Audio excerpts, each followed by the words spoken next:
Hi, everybody. Welcome to Understanding Canine Body Language. I am your host, Angela Lenz. I'm the owner and operator of Tails-A-Wagging Canine Training Center and Doggy Daycare. So I'm so happy that you are here today.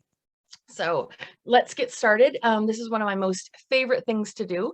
I really enjoy educating pet parents and understanding how dogs communicate so that your relationship with your dog can be the best that it can be. So let's go ahead and get started. So this presentation is done in two parts. Today, we're going to be going over part one, which is going to be understanding our canine companions. And tonight we're going to be looking at relaxed and neutral behaviors. We're going to be looking at relaxed and neutral play. We're going to be looking at neutral behaviors, what our dogs, how they behave when they're feeling relaxed overall. I don't like to use the term normal because all behaviors are normal. It just depends on what spectrum we're on. We're also going to be looking at on alert behaviors. So what does it look like when our dogs are excited and a little bit overexcited? We're going to be looking at fun and play. What does normal play look like? You know, how do we know that it's a relaxed play? How do we know that our dogs are enjoying it, that both of the dogs or all the participants are having a good time? How do we know that? So we're going to look at that tonight.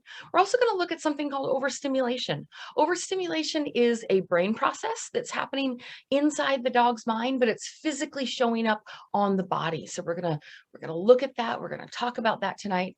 And therefore, we're going to look at what inappropriate play looks like. So how do we know when things are going awry? How can we prevent that from happening?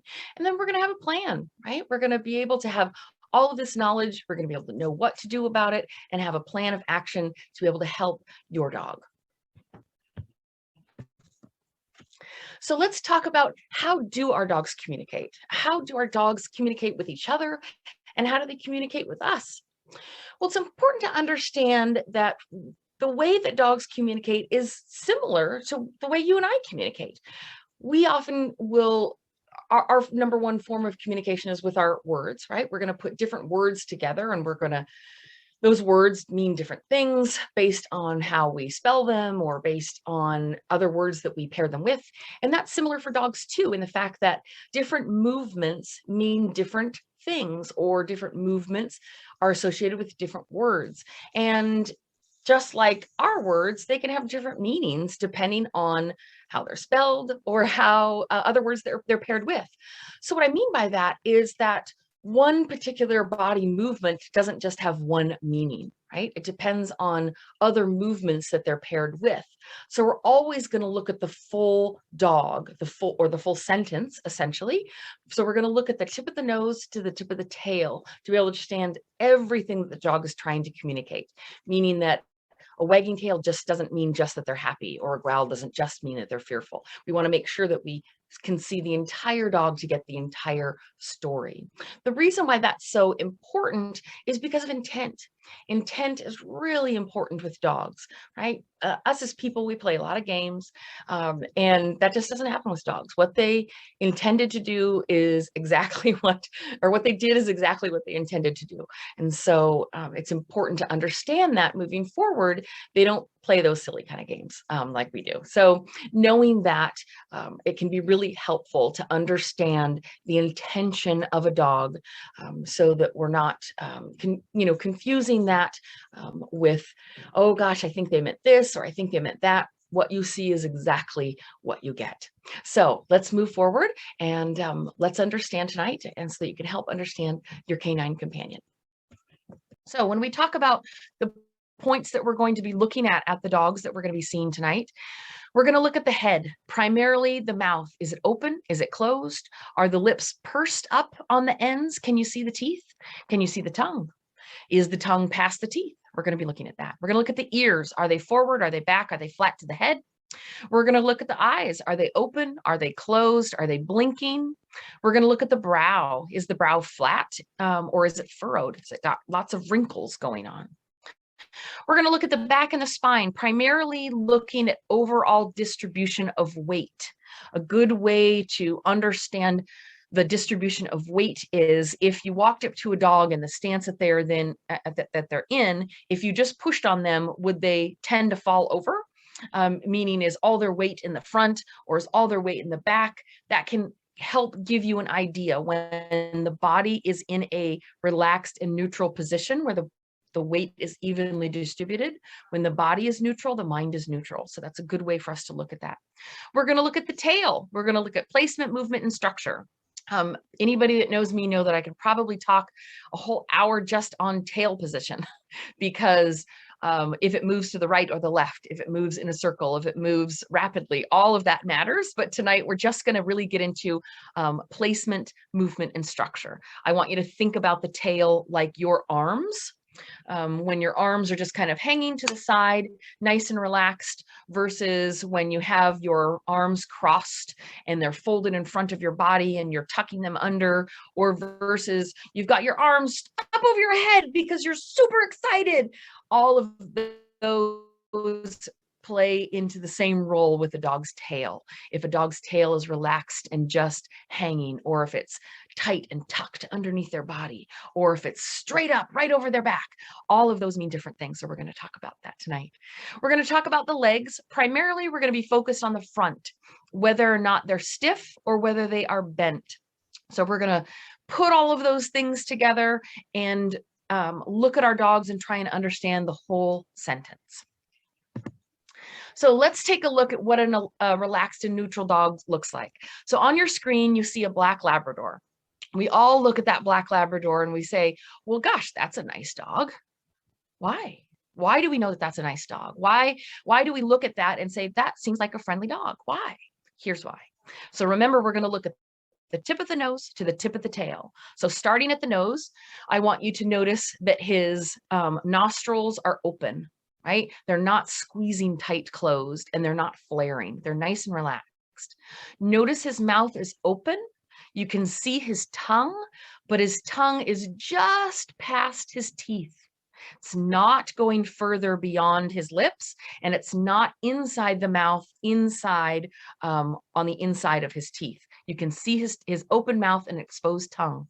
When you see an open mouth and exposed tongue, know that it almost always means what the dog is looking at, they really like it and they like more of it, please.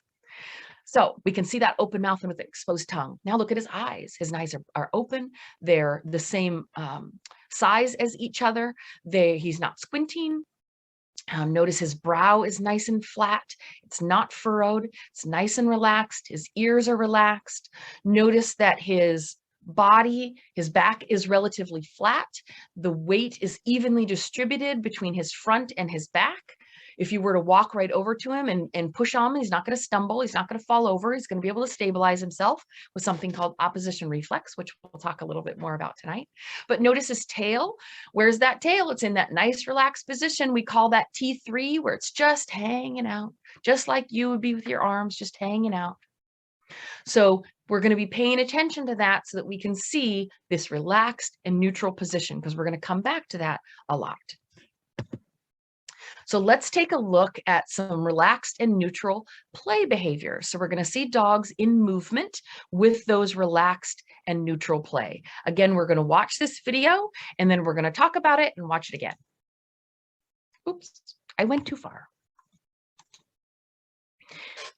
Here we've got two males. They're both 10 months old. The Caucasian is an intact male and the pointer is a neutered male.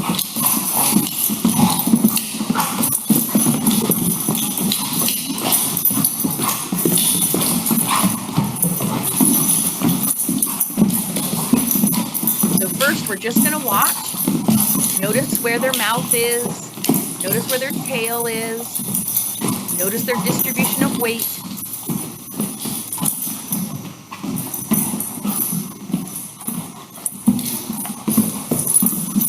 Now I'm adding an 8-month-old intact female.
Okay, so let's talk about what we just saw, and then we'll watch it again and I'll narrate it through.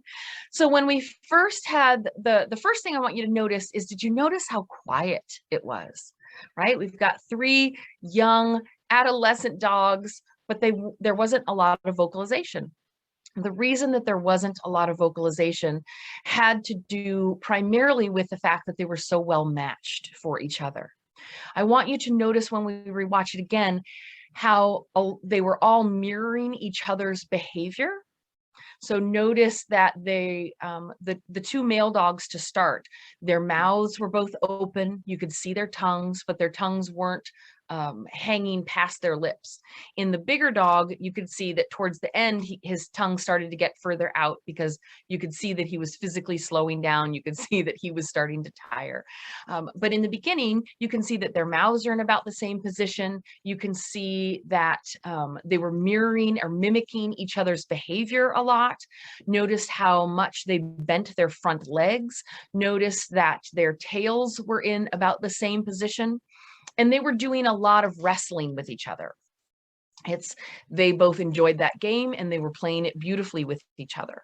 And then when I added the female little retriever mix, notice that she wanted a completely different game, right? She wanted to be chased, and they were totally game for that, right? The pointer puppy went and grabbed a toy to see if he could get someone to chase him, but the female, she just wanted to run around and have everybody chase her. So let's watch it again, and then let's narrate through all the different things I want you to pay attention to. Oh, I went too fast again.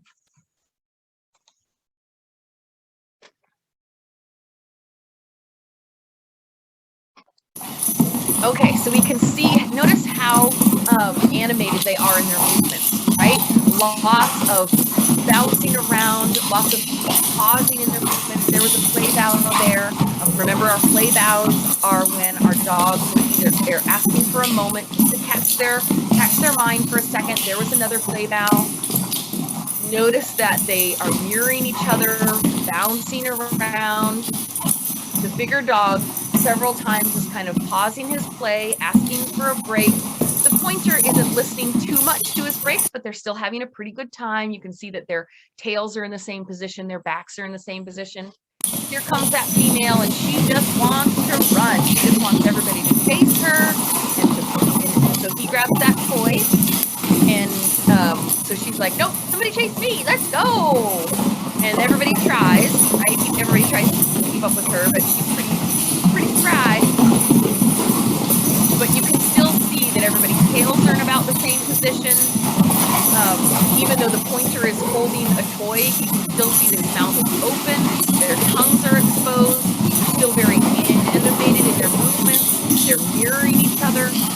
When you're putting all of those together, that lets you know that they're well matched. They're a good combination.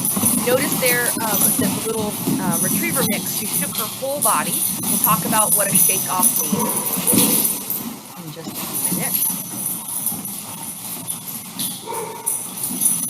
Happy dog.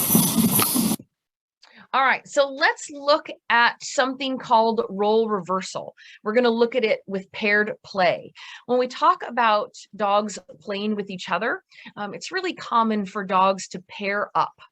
When you want dogs to play well in a group or at the park, or you've got a play date, or you have multiple dogs in the household, pairing dogs up is always going to be easier than having an odd man out. It's kind of like when you have a slumber party for a preteen, right? Don't have your young girl invite 2 friends over, right? Invite 1 or 3, right? You want to have pairs. Pairs are always a lot easier for everybody to find a friend. So again, we're going to watch this video, we'll talk about it, and then we'll watch it again. John.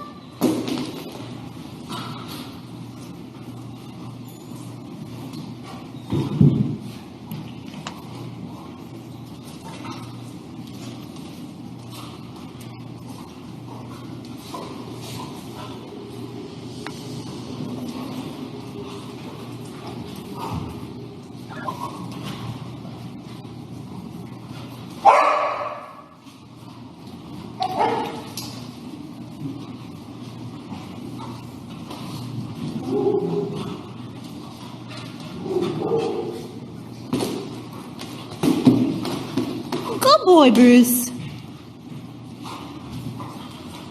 Okay, so particularly what I want us to pay attention to in this video, not only are we looking at everybody's mouths are open, everybody's mirroring each other's behavior, they're mimicking each other.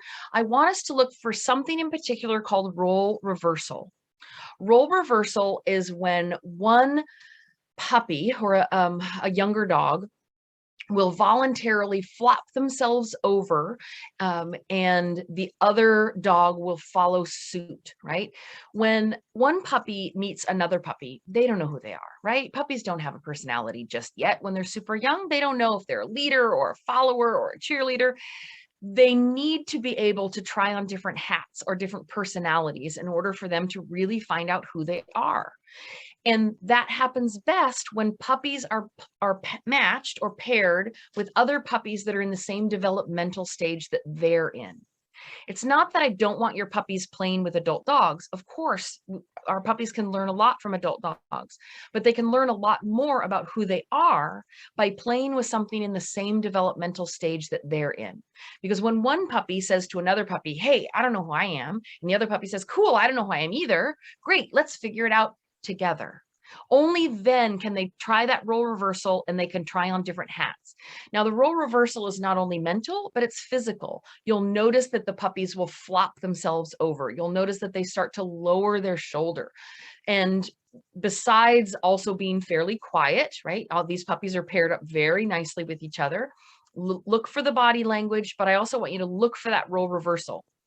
The reason it's so important for puppies to play with other puppies in the same developmental stage that they're in is because when our puppies primarily play with adult dogs already know who they are, right? The adult dog comes in and says, this is who I am, and this is who I want you to be. And the puppy says, okay. And since puppies learn by mimicking, they end up mimicking adult dog behavior, but they don't have the cognitive function to back it up. So a common occurrence is if you choose to socialize your puppy, say at the dog park, which is what I'd rather you not do because it's primarily filled with adult dogs, your puppy's going to learn to play like an adult dog. But again, he doesn't have the cognitive function to do that. So he's going to start showing behavior that just doesn't look right. Right? So usually at about 8 to 9 months, you're going to call up a trainer and say, gosh, you know, my dog used to get along so well with everyone, and now he's kind of a bully. Now he's kind of a jerk to everybody. That's because he learned behavior that he shouldn't be learning. It's kind of like, imagine taking your 12-year-old niece to the mall with an 18-year-old, right? Chances are she's going to be learning something she shouldn't be learning. And it's not that these adult dogs are intentionally trying to steer their puppies in the wrong direction. That's not it. It's just that puppies naturally learn by mimicking. So by pairing them up with another very friendly puppy, we can practice their socialization, we can practice this role reversal, and that in itself builds confidence. And that helps the puppy become strong, independent, predictable, confident puppy. So let's watch that again and we'll narrate that. So here's John, the golden retriever. We just recalled John away so that we can get the other puppies playing. There's that role reversal. You saw the doodle flop himself over. You also, there it is again. And then you notice the other dog lowers their shoulder in response.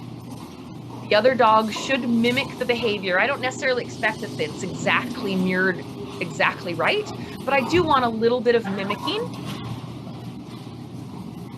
So notice that she's down and then he lowers the shoulder. These two in the front are doing lots of mouth wrestling. And then you can see in the foreground, they're asking for a break. There's that Shakeoff, which we'll talk about again. Good boy, Bruce. That laying down is asking for a break. That play bow at the end was asking for a break. So it's so important that our puppies are matched well with each other. And when I say matched well with each other, that both dogs are paying attention to each other's body language, right? That they're communicating with each other, that they're aware that, gosh, oh, I see you want a minute. Let me give you that. That's so important that the puppies know that someone's paying attention to what they're saying. All right, so let's take a look at more relaxed and neutral play. We've got some smaller dogs here. All of the videos that you see here are taken at Tails-A-Wagging. Tails-A-Wagging is in Bellingham, Washington. We offer doggy daycare, and we are a canine training center offering only positive reinforcement enrichment-based daycare and training classes.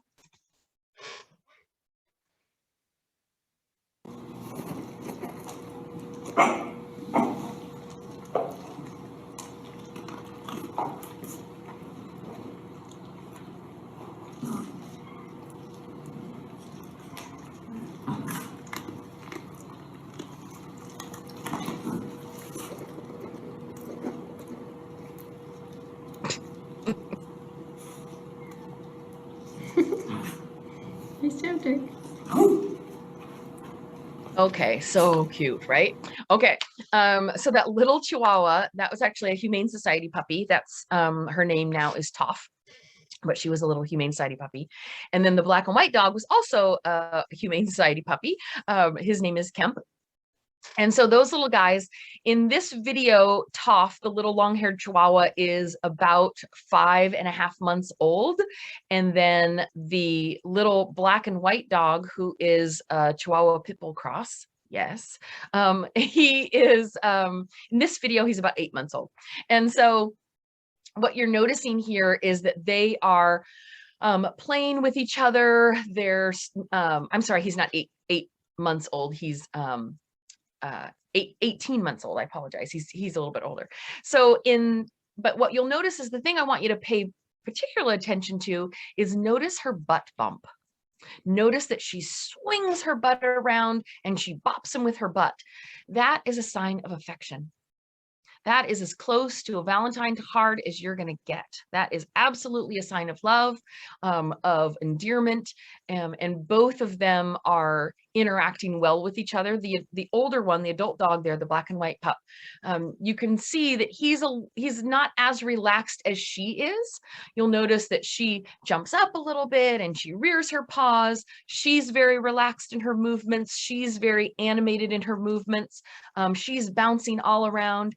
He's mirroring her a little bit, but there's a couple of times that he's like, oh my gosh, you're so weird. You're such a dorky puppy. But he does respond nicely to her by allowing her to just kind of get her sillies out. So let's watch that again. So there she is jumping around. He's looking at her like, oh my gosh, you're so weird. But he approaches her, does a little bit of play bow, letting her know to go ahead, keep going. I'm your friend. I'm your friend for sure. She offers that butt bump again, bouncing around. He's a little awkward in his movements. And so she does that shake off, that shake off. We've seen it a couple of times tonight. It's a release of adrenaline. The shake off is equivalent to, woo, that was stressful. So not necessarily stressful bad. Remember, stress can be positive, stress can be negative. So that was just a little bit of a release of adrenaline. All right, so let's look at relaxed and neutral with a little bit of role reversal. So we're going to continue to watch that.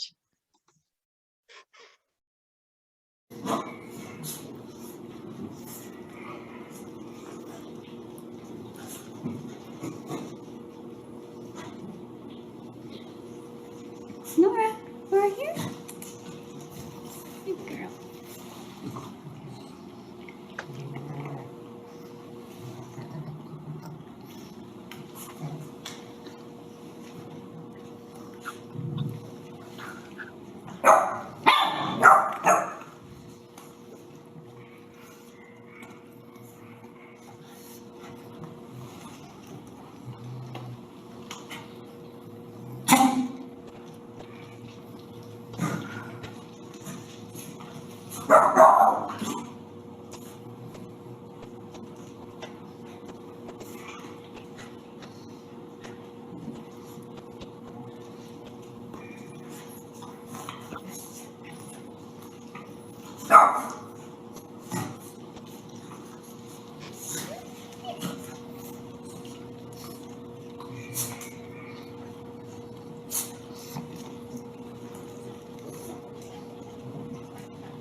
Okay, so we're going to watch that again. We're going to, I'll narrate it as it goes through, but I want you to notice again, notice how quiet it is, right? There's a little bit of barking here or there. There's a couple of times that the little Boston puppy kind of tries to get them all riled up.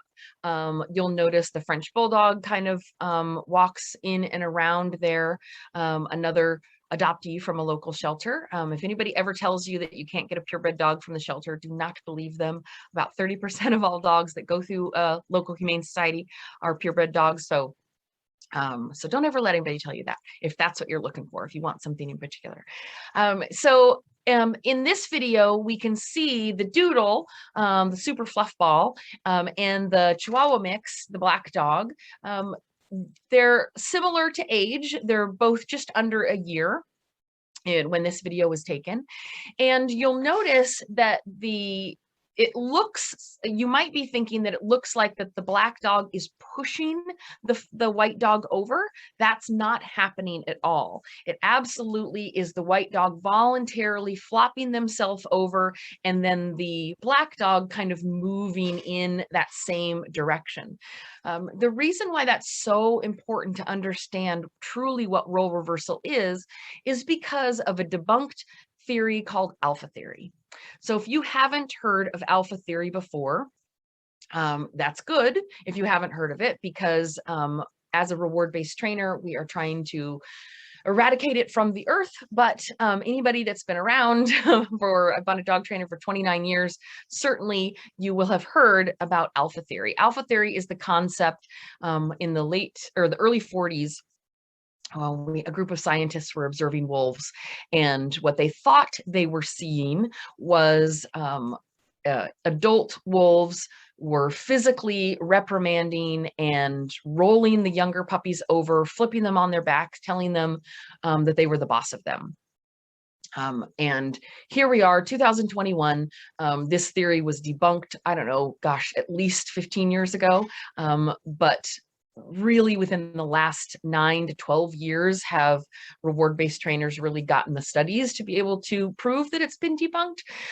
So that's what we thought that scientists were seeing. And so then people said, well, wolves must be dogs, and I need to show my dog who's boss. And so I'm going to flip my puppy over, and when he's acting up, I'm going to show him who's boss.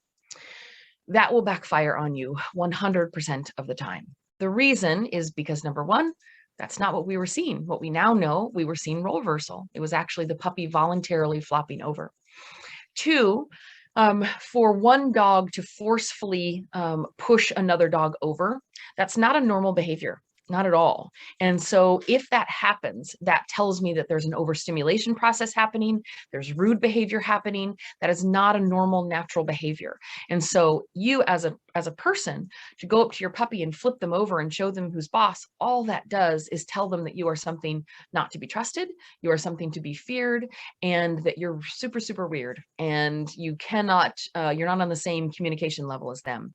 And so that will always backfire. It will backfire either as your puppy learning really quickly that to fear you, or the puppy will learn that you're something that they should be really cautious of, or that they will start to react back towards you, or that they'll shut down. They'll just say, forget it. I don't want to have anything really to do with you, and I'm not going to bond with you as much, and we're just not going to have the same kind of relationship.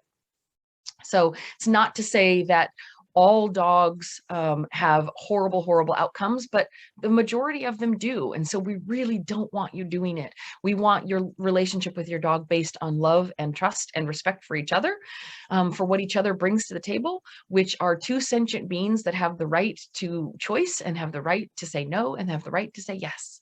And so we're going to talk a little bit about that tonight, and consent, consent for touching, consent for petting. So we're going to talk about more about that. But when we watch this video again, when I narrate it through, let's look at those give and take behaviors, right? Remember, you cannot trust what you fear.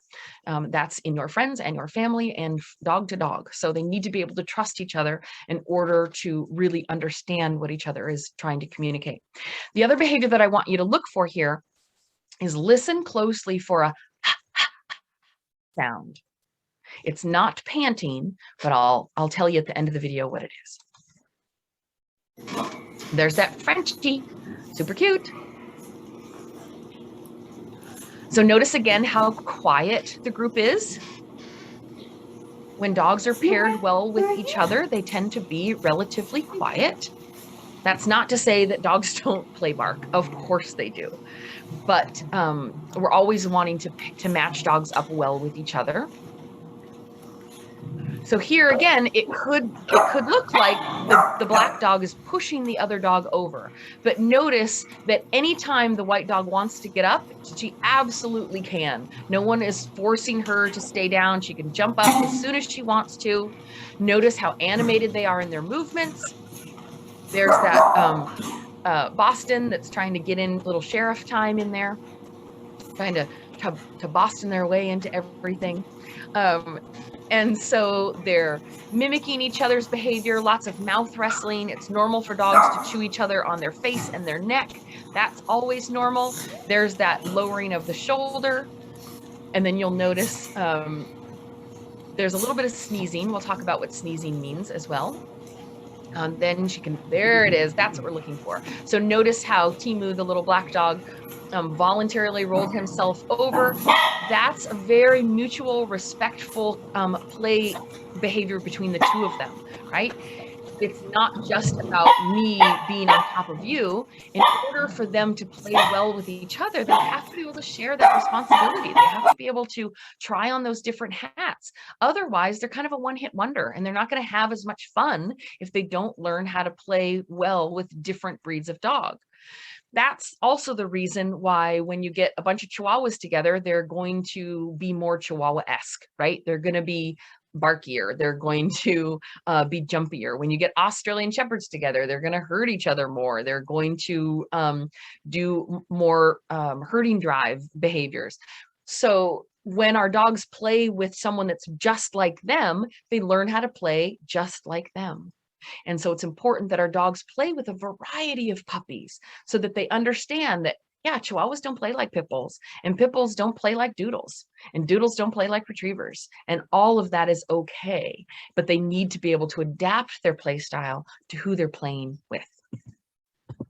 All right, so let's take a look at some on alert behavior. So if we see the golden retriever, we can see that at the picture on the top, let's look at that from the tip of the nose to the tip of the tail.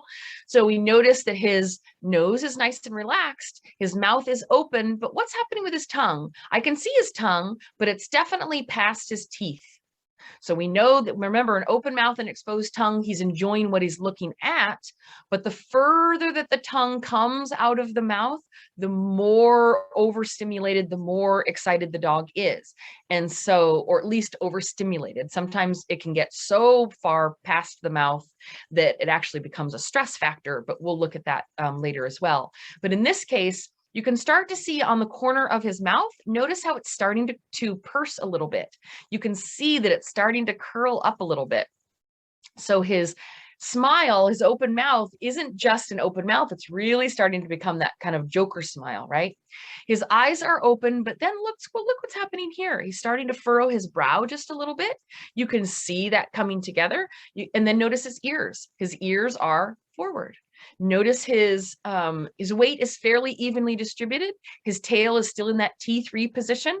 But we can see that based on what his head is doing, he's definitely starting to become overexcited, right? In that case, he happens to be looking at a squirrel in that particular picture. And then the picture on the bottom, now, not only is he on alert, but he's definitely a little bit more concerned about what he's looking at. Here's why we know. First, let's look at that mouth. What's the first thing we notice? It's closed. When a dog closes their mouth, that is them expressing, I am concerned about what I'm looking at. I'm not quite sure how I feel. Could be good, could be bad. Haven't made up my mind yet. I'm still deciding. Especially when a mouth goes from open to closed. So closed mouth, he's definitely deciding about what he's looking at. Now I want you to look at those ears. Notice that they're starting to go back a little bit, right? So he's starting to get a little bit more overwhelmed. But his eyes, notice they're not big and open. He's starting to squint them a little bit. When we start to squint our eyes, that definitely lets us know that we're more concerned about what we're looking at. And now look at his distribution of weight. Where is his weight? His weight is all in the front, right? When we're starting to move forward into the front, definitely letting us know that that stimulation factor is happening. We're starting to become more alert where everything's moving forward. And look at that tail. Oh, it's starting to come up. We would call that a T4. So T3 is in the top picture. T4 is in the bottom picture. If that tail were to go up and straight over his back, I would say T5, T meaning tail, and then 5. If that tail was going up and not only straight up, but actually towards his head, I would say T6. All right, so let's move on. And let's take a look at some on alert play between two dogs that are a little bit overexcited. So I want you to notice a couple things when we watch this video. You'll notice that these two dogs are on a harness and they're dragging a leash. The white dog at the time of this video was a dog up for adoption at the Humane Society. And we volunteer a lot with our local Humane Society who's sponsoring us today. Thank you very much, Whatcom Humane Society. But this dog was up for adoption and they wanted to get to understand, really to get to know his play behaviors because we do a lot of play groups at the shelter. And so oftentimes the shelter will reach out to us for us to kind of evaluate that play. So when we have a dog that we aren't particularly sure of how that's going to go, we might have that dog play with a harness, dragging a leash, so that if anything should concern anybody, all we have to do is step on that leash, and then we can pick up that leash and move the dog away. We don't have to put our hands into anything. We don't have to reach in. We don't have to do anything like that. Everybody is super safe. So that's why they're playing with leashes and harnesses on. And then the brown dog was just a regular daycare dog, but adolescent and didn't have great recall skills yet. So we'll often do that for them as well.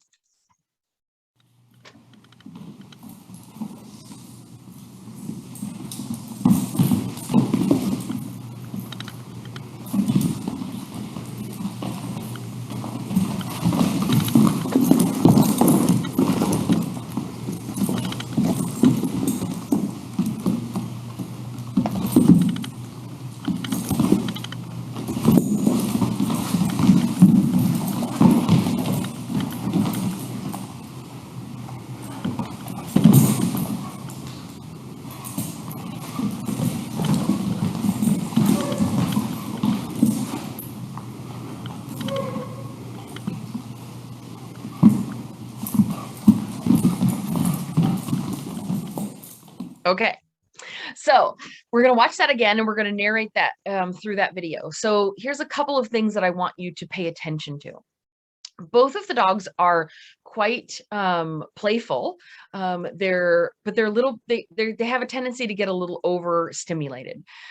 Not that that's necessarily a bad thing. They don't ever take it too far, but we would be really mindful about the two of them playing to make sure that they're respecting each other's boundary, that they're listening to each other. There's a couple of things that the white dog does, and then the brown dog repeats, that would be concerning, maybe with a different pair or a different situation. So there's several times that the white dog takes his paws and puts them on her head or on her shoulders. Now, if you believe that old theory that I told you I wanted you to get rid of, that alpha theory, someone would say, oh, that dog is being dominant. Absolutely, 100% no. If I could get rid of any two words in the dog world, would be dominance and submission. Not that they don't have meaning, but they don't mean what you think they mean. As much as a dog whispering individual would lead you to believe, they have nothing to do with your dog's personality. They have a little bit to do with hierarchy, but hierarchy isn't what you think either. Hierarchy in dogs is completely and utterly fluid. So the thing to understand about hierarchy is it is there, right? They're but just nowhere near to the extent that you think it is. So first and foremost, there's no issue with hierarchy without dogs that don't live together. So dogs that go to daycare, dogs that go to the dog park, forget it. That's not what's happening.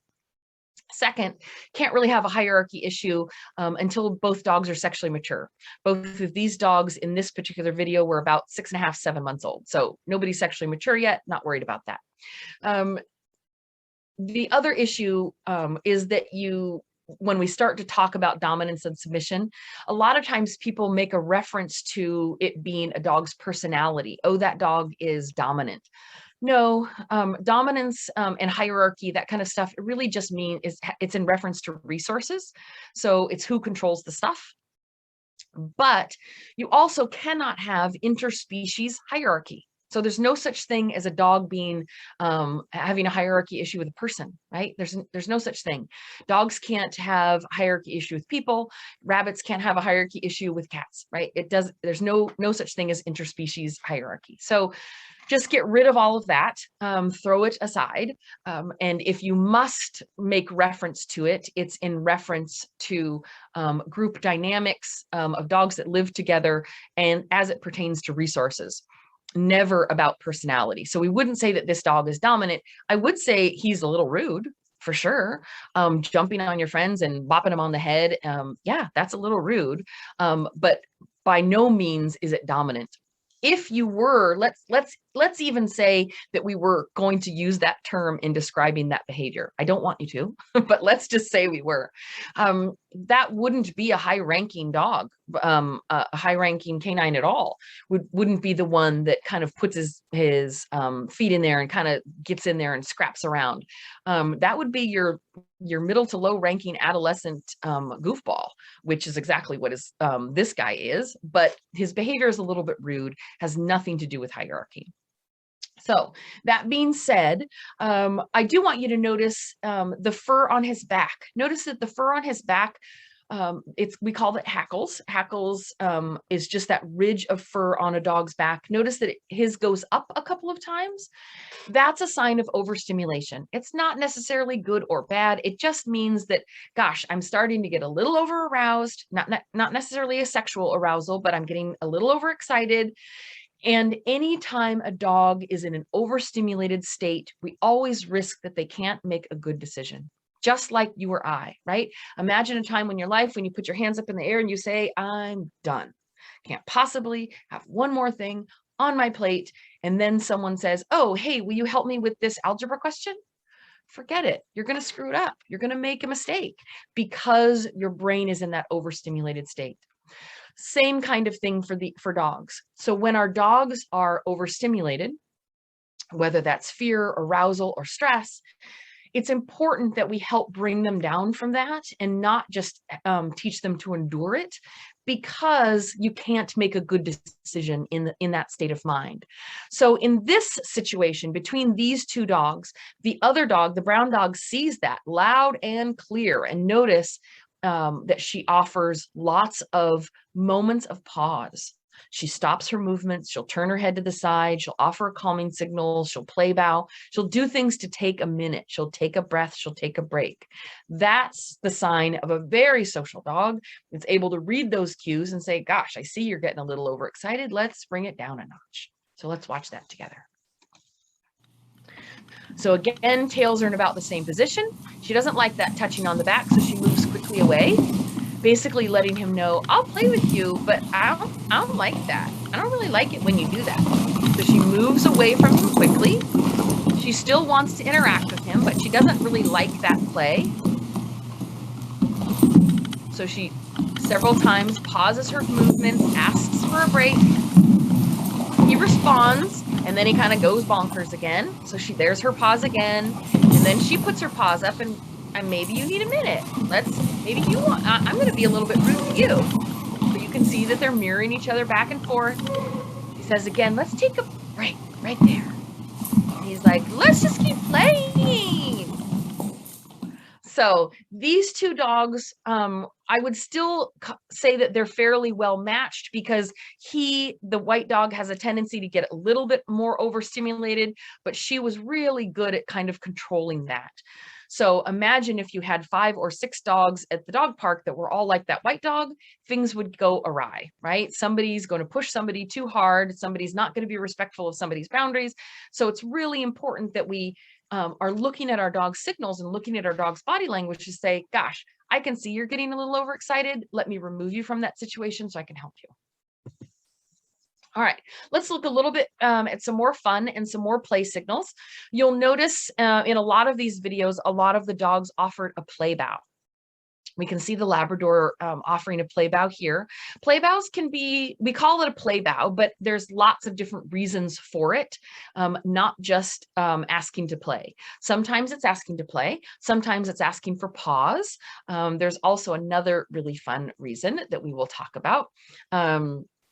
When I show you in another video, but generally it's either let's go or let's take a minute, and we can look at the rest of the dog to be able to know what that communication is. Remember, we've got to look at the tip of the nose to the tip of the tail. So in this case, we can see his mouth is open. I can't quite see his tongue, so he's probably a little bit overexcited. His ears are forward. So yeah, I can tell he's pretty excited. He's squinting his eyes. Okay, he's definitely a little overexcited, on alert, but he is in that play bow, but that tail is coming up. So what's happening here is I'm on the other side holding a chuck it with a ball. So he's super excited about that, but oh my gosh, he wants it to happen. All right, let's take a look here of 2 young puppies. I think these 2 are about 4.5 months old, 16, 18 weeks, kind of right in there.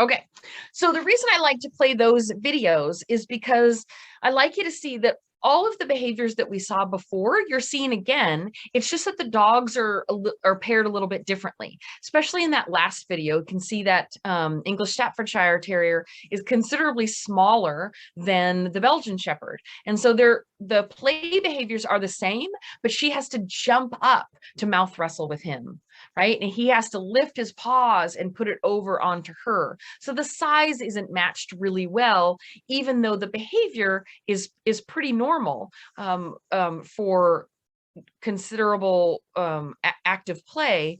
But you can see that when the size varies too much, the dogs usually have to kind of push their boundaries a little bit. So size matters when you're talking about dogs playing with each other. There's a reason that we don't want 15-pound dogs playing with 55-pound dogs.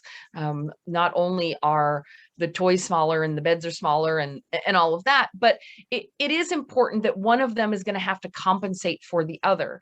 And unless both of those dogs are reading each other's body language really well, that might not go so well. So making sure that they're paired not only with their play style, but with their size is important too. So actually, let's go back here and look at these 2 guys here. So there's that nice roll reversal. Again, mouth wrestling is totally normal. There's that butt bump, a sign of affection. Throwing themselves on the floor. That's what we're always looking for. There's that butt bump again. And of course, we'll always want to see what everything's about. No question. But there again, you can see they're wrestling, right? Just like everybody was wrestling before, but their size is so different. Has to jump up to wrestle with him. So it would be more appropriate to pair her with someone a little bit smaller. There's not too many that are as big as that guy, but size matters. Let's look at something called a maternal correction. We're going to talk about that a lot in part 2, but let's talk about what happens when we have a young puppy playing with an adult dog. Remember, it's not that I don't want your puppies playing with adult dogs. Of course I do. They can learn a lot from their adult dog. But an adult dog, remember, it's not an adult dog's job to be a babysitter. And if you have an adult dog and you brought a puppy into your life, your adult dog did not choose that, right? You chose that. So don't leave it up to your adult dog to be the nanny all the time. They need a break too. But something in particular that I want you to look out for is something called a maternal correction. Oftentimes, people really mistake this behavior. It's mistaken a lot in daycare facilities that don't really understand proper canine communication, or it's really misunderstood at the dog park, or it's really misunderstood when you are out and about and walking your dog and a puppy comes up and greets your adult dog. So let's take a look at what a maternal correction looks like, and then we're going to talk about it and watch it again.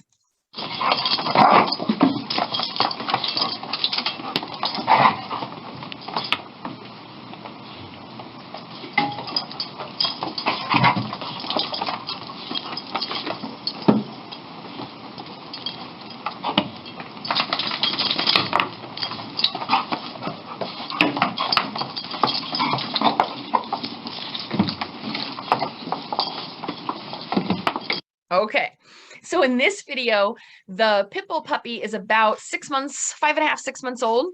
The retriever is 8 years old. And so in this video, notice that the pit bull puppy is just kind of getting in her face, kind of greeting her a little pushy, a little rude. And so she offers something called a maternal correction. We use the term maternal, even if we're talking about a male or a female dog. Maternal meaning maternal presence, right? A little bit older than the younger pup. In this case, a maternal correction should be short and to the point. And there's rarely any contact. If there is contact, there's certainly no harm whatsoever. Maternal corrections, the intention of them is to say, hey, mind your P's and Q's, right? You can pull that stuff at 5 months, but you try that at 15 months and you're going to get chomped. So it's my job to kind of teach you a little bit what the rules are. She does it several times and she's so good at it and he's so good at receiving it. They're not as loud as sometimes they are. We'll see other videos of bigger corrections, but let's watch it again and I'll explain each one. And then we'll notice how he accepts that correction, responds to her with a little bit more respect, shakes off his body to release that adrenaline, and then lowers his body to the floor. And then she lowers her body to the floor as to say, thanks so much for understanding my lesson. Now I will come down and I will play with you as a reward for you listening to me. There's the first one. Notice that she put her mouth over his head. There was a second one. He turns away as a sign of respect, lowers his head as a sign of respect. She kind of takes his whole head in her mouth right there. There's that shake off, release of adrenaline. She gives him another one. And he says, okay, now I'm really paying attention. And she rewards him and says, yes, I will get down on the floor. Yes, I will give you what you were looking for. You just got to dial it back a little bit. So when an adult dog gives a maternal correction, what is it that I want you to do? First and foremost, I want you to immediately reward the adult dog. Yes, I said what I said. I want you to reward the adult dog. So in this case, obviously we let the video go on for the sake of the seminar, but typically when she would have given that right, that really quick, short, to the point message, I would say, good job, what a good girl. I would mark it with a yes or a click, and I would treat. I would reward her and let her know she did a good job. Thank you so much for giving that dog a lesson and not harming the dog in the process. That's what you're rewarding. And then I would immediately remove the puppy if the puppy does not remove himself. you notice that the space that they're in is a little bit small, and he kind of moved away a little bit, but he didn't really remove himself. So she had to do it again, and she had to do it again. You don't want to continue to put your adult dogs in a position where they have to correct again and again and again. That's not fair. That's not their job to be the nanny of a dog because you don't want to be, right? It's important that you are there and you are your advocate for your adult dog and say, yes, thank you so much. Good job. And then remove that puppy. If you're at the park and you're playing with other dogs and here comes up a puppy and just kind of, runs right up to your adult dog's face, and your adult dog gives a maternal correction and goes, "Bar, bar, bar." It's your heart and your stomach kind of goes, oh gosh, my adult dog's being mean. No, not at all. Your adult dog is being amazing by teaching this puppy a lesson. So reward them. Good job. Thank you so much. If that person that owns a puppy is shocked and is like, oh my God, you're rewarding your adult dog for yelling at my puppy. Yeah, you bet your butt I am, because nobody was hurt. Because dogs are dogs and they have teeth and they're going to use their mouth. I do not expect a dog not to use their mouth. I do expect them not to cause harm when they do. So in order for that to happen, we need to reward them when they do it right. And then they need to get their puppy in check, right? They need to recall their puppy away. They need to not have their puppy rush up to somebody else.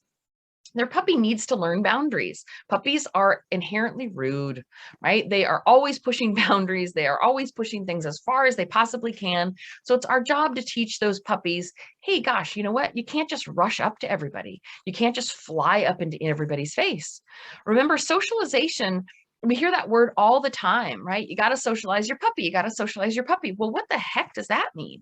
Socialization means three things. One, exposing your puppy to everything you could ever want them to be okay with as an adult. Two, pairing that exposure with something wonderful and amazing each and every time well into their 15th month.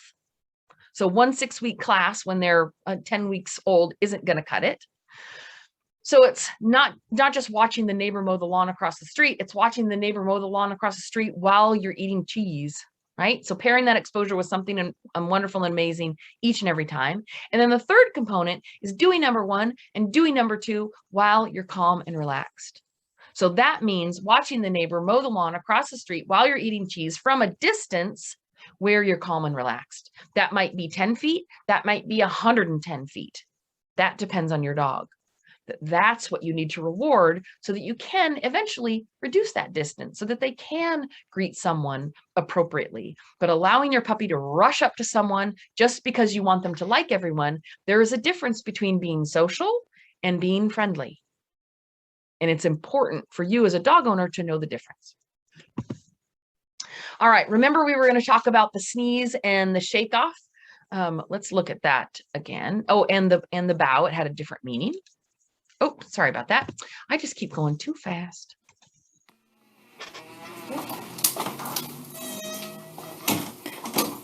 That's nice, Switters. What a good boy. Switters, sit. Good boy. Thank you. Okay, so remember we talked about the play bow has more than one meaning. So we know that it means asking to play. We know that it means asking for a break. But gosh, there wasn't any indicator of a play here, and that dog had just walked into the building. It didn't seem to need a break. What could the third meaning be? It means I love you. When your dog greets you with a half bow like that, you know it's not a stretch because they didn't finish the process, right? He didn't also stretch his hind end. That is how they communicate, I love you. So when you see your dog tonight, or you come home from work and your dog bows at you, know that that is absolutely what they're saying.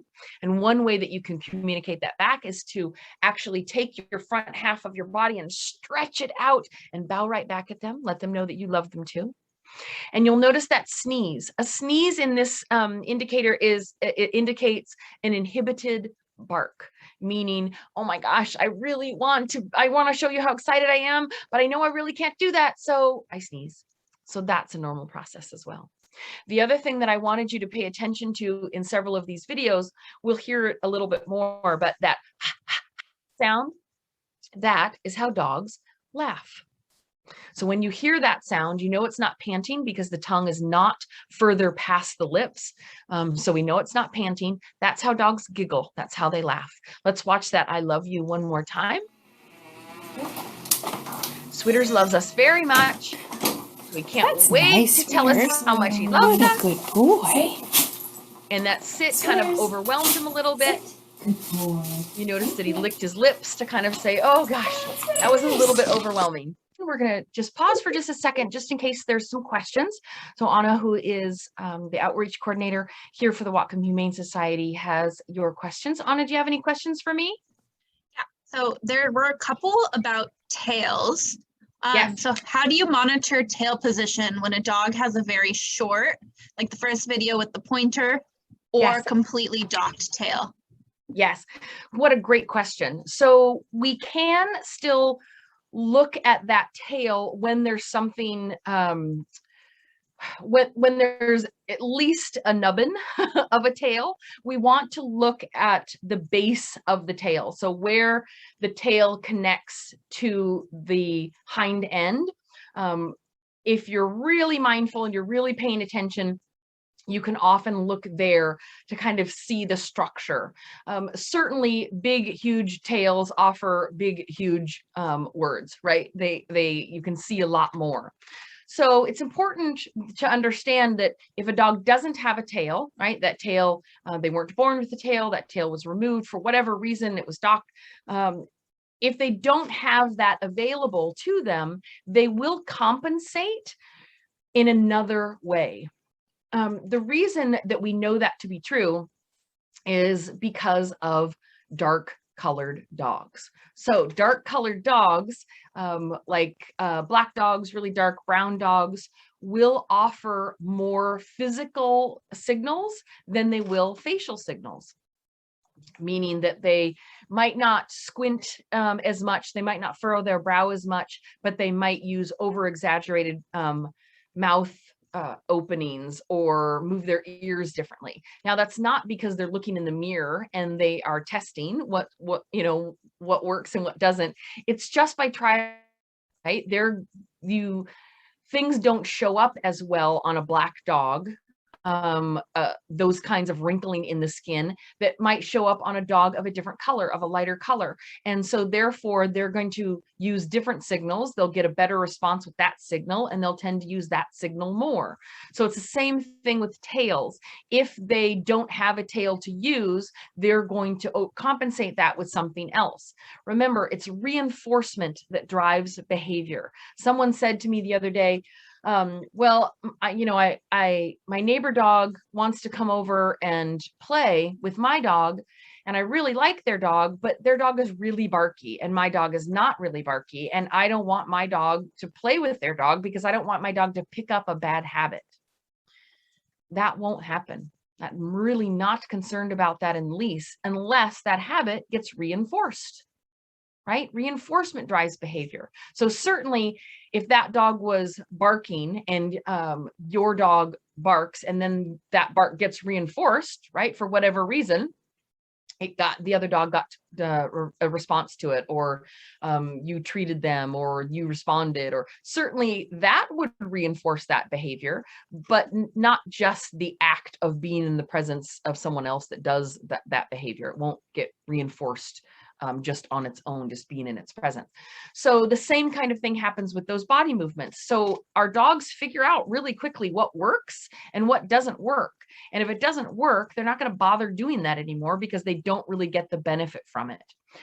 We'll talk about this a lot in part 2 when we talk about fear, reactivity, and aggression, because a lot of times people will say, well, gosh, my dog, my dog bit somebody and they've growled a couple of times and they air snapped at somebody a couple of times and then they bit somebody. And gosh, I didn't see it coming.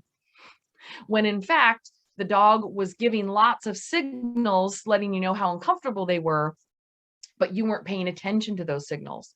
So if the growl didn't work and the air snap didn't work, but the bite finally made something move away from them, guess what they're going to do next time? So that's what's important to understand. If you have a dog that's doing a particular behavior that you really like, I really like how you play, I really like how you, role reversed with that dog, you better tell them that you love it, right? You better treat them through it. You better verbally reward them. You absolutely need to reinforce the behaviors that you like.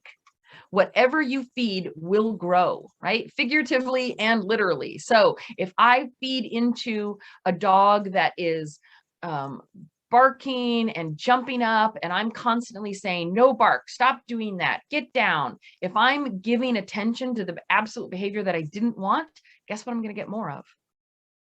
As opposed to reinforcing the quiet or reinforcing when my dog sits in front of me, then guess what I'm going to get more of? So reinforcement drives behavior, same for the dog, right? So if they don't have a tail, we kind of jumped around there a little bit, but if they don't have a tail, they're going to compensate in another way. But you can certainly try to look at the tail where it connects to the body. Same thing with the ears. We might have really, really big ears or floppy ears, but look at where the pinna or the fleshy part of the ear connects to the head.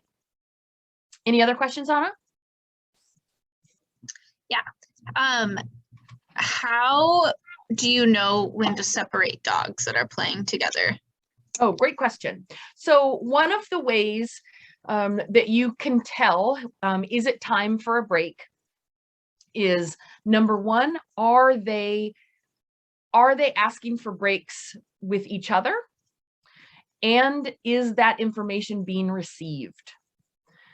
So if we have, let's say we've got two dogs and, your friends come over and dogs go out in the backyard and you guys are sitting around and they're playing with each other, pay attention to their play. If they're running around and one of them keeps asking for a break, right? They keep turning their body really fast, or they offered that moment where they stop moving, or they play bowed and they keep asking for those little breaks. Is the other dog receiving them? Are they continuing to mirror that behavior? That would be the first thing I would look for. The second thing I would look for is what we're going to get into next, which is, are there any signs of overstimulation? So hang on to part of that question for a little bit, because I think I'll be able to answer it. So we'll look for signs of overstimulation. And then the next really would be, can you recall them out of that play? So anytime our dogs are playing with another dog, we should absolutely be able to say, Buffy, Buffy here, and have Buffy stop what they're doing and come over to us and check in. If your dog can't do that, they're not ready for off-leash play.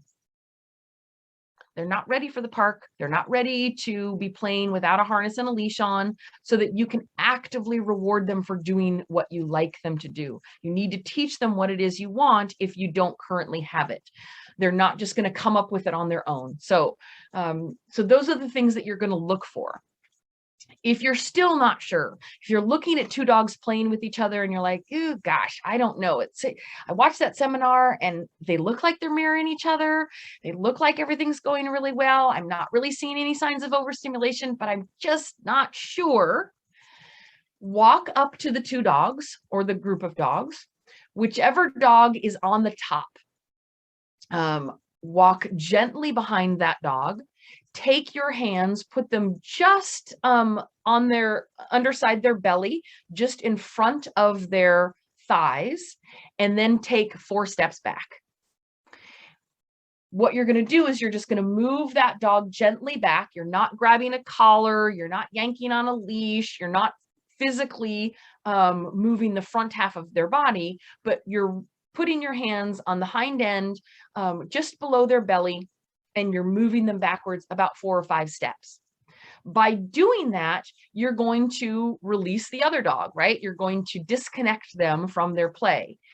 If the dog that, say, was the one on the bottom, or the one that you were a little bit concerned about, is he okay with this? Is he not okay with this? If that dog gets up and leaves, then you know, yeah, that was too much. It was too much for him. If that other dog comes back towards the dog that you're kind of backing up and says, bring it on, buddy, let's go, he was okay with it, right? So it might be that you have to get more comfortable with understanding play behavior. It might be that the two of them were overstimulated. That's possible. But that gives you a good indicator as to where the other dog's mind was at. Anything else before we move on? Yeah, last one for now. Let me find it again, sorry. Would you be able to elaborate on proper introductions? Oh, sure. Proper introductions for people or dogs? Do you know which one? I am not sure, but maybe the person who can ask that question. So let's do this. So let's hold that question till the end, okay, and have that person check in with you. And I just want to know, do you mean how to introduce a dog to a person, or do you mean how to introduce a dog to another dog? So I'm happy to answer both of them, but I want to make sure that I know which one they're talking about. So we'll hold that question to the very end, and I, of course, will answer more questions if anybody has them. So let's move on to signs of overstimulated play. So just like young kids, right?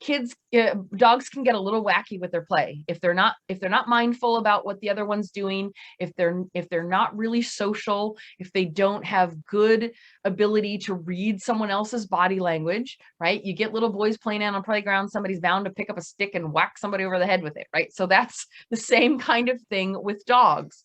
So it's important that we are looking for these signs and we're not allowing our dogs to get to an overstimulated state. Why? Why is it so crucial that we don't let our dogs get to be overstimulated? Because what can't you do when you're overstimulated? Remember, you can't make a good decision.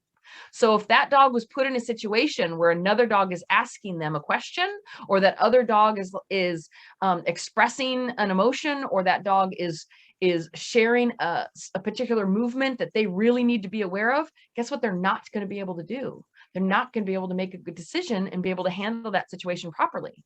So their chances are overstimulated dog leads to something called a scuffle. In the dog world, we classify arguments between dogs either as a tussle, a scuffle, or a fight. A tussle is when two dogs get into a really short but quick squabble. It happens so fast, by the time you turn around, it stopped, right? That happens all the time, right? When dogs are just like, blah, blah, right? And they say something to each other and you turn around and you're like, what happened? And they both seem fine. That's a normal process. The other one is a scuffle. That's when two dogs get into a verbal argument with each other and it's gone on for a couple of seconds. Oh boy, that's starting to concern me. And you feel the need to step in. We can talk about how to do that safely, but that's when it's going on a little bit too long and you're starting to get worried and you feel the need to separate the two dogs. The third is a fight. Fights are rare. Fights are an intentionally causing harm to another. Right? That's not a typical behavior in dogs. Dogs fights are not common, or they should not be common. I've owned Tails-A-Wagging for 25 years. We've had five in 25 years. And they all happened for the same reason. It all was a dog making a yip sound and another dog jumping on them. So it's an intentional act from one dog to another. With scuffles, you might get a little owie here or there, right? You might get a little nick in the skin. You might get a little scratch. That's not uncommon, right? Remember, dogs have claws and dogs have teeth. So it's important to understand that if you are allowing your dog to have play with another dog, whether that is because you have multiple dogs or because you go to the dog park or because they go to daycare, or sure, little nicks and owies are going to happen. That's a part of having a dog. But full-blown fights, no, those should not be happening. But here's the thing to know about scuffles. Scuffles only happen when people are present. Scuffles don't happen when we're not there. We know this because of a lot of video information that we have about dogs socializing with each other without people, domesticated dogs. But scuffles aren't normal. That they don't typically happen. They do it to see what you're going to do, right? How much of their behavior is going to alter your behavior.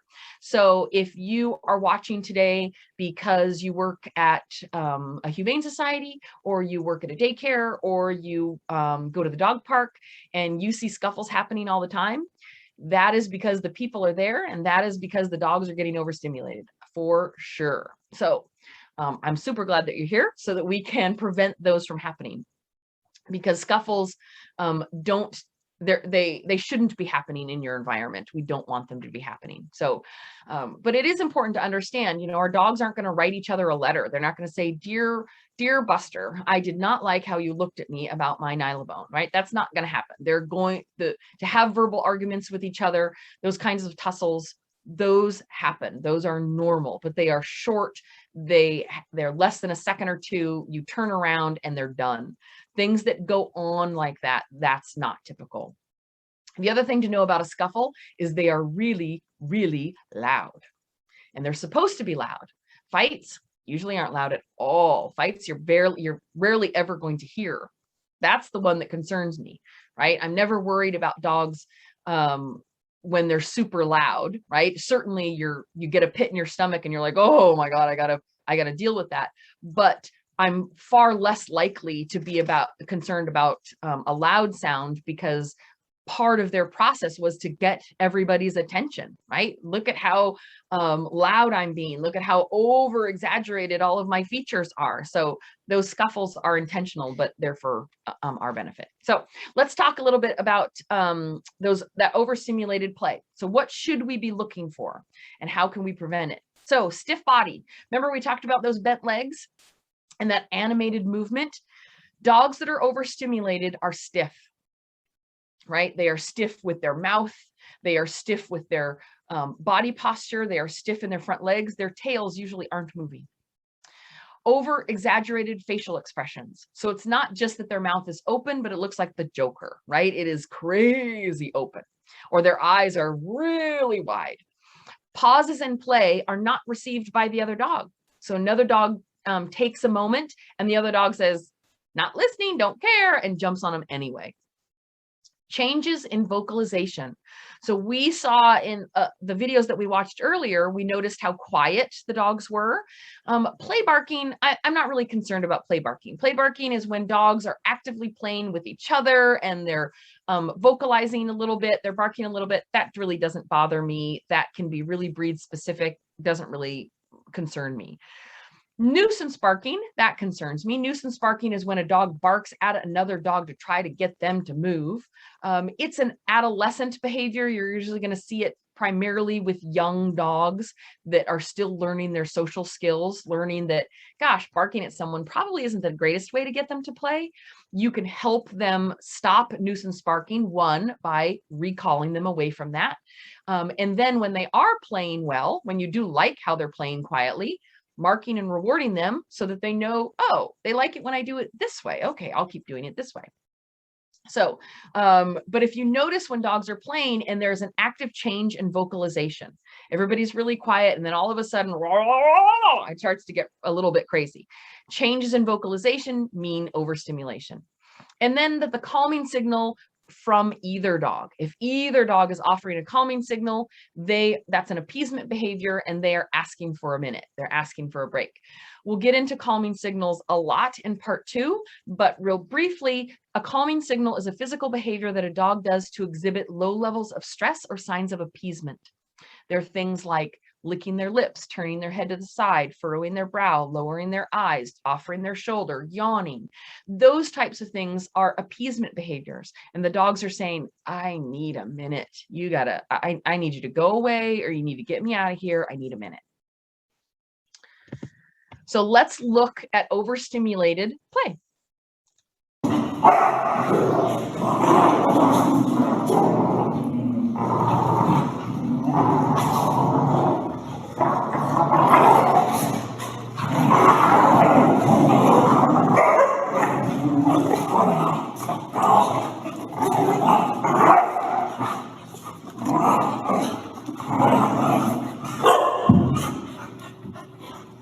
Okay. So noticed first and foremost, what was the first thing we noticed? How loud it was, right? There was lots of gurgling going on. Now, there is the difference between an overstimulated sound and a play growl. And how can we tell the difference here? Look at the body language. Notice how stiff everybody was. Not only the Border Collie and the Australian Shepherd were really stiff in their movements, but the Aussie tried to get up a couple of times and she really wasn't having it. She was being a little bit more forceful with her movements. She was really pushing on him. And then notice the other dogs. Notice how they were all responding to it. They also got really stiff in their body. They closed their mouths. They were very concerned. And then a little black dog kind of came over and said, hey, you guys need to cut that out. And then it kind of turned on her a little bit. So let's watch that a little bit more. We'll watch it again, and then we'll watch it a third time with some narration.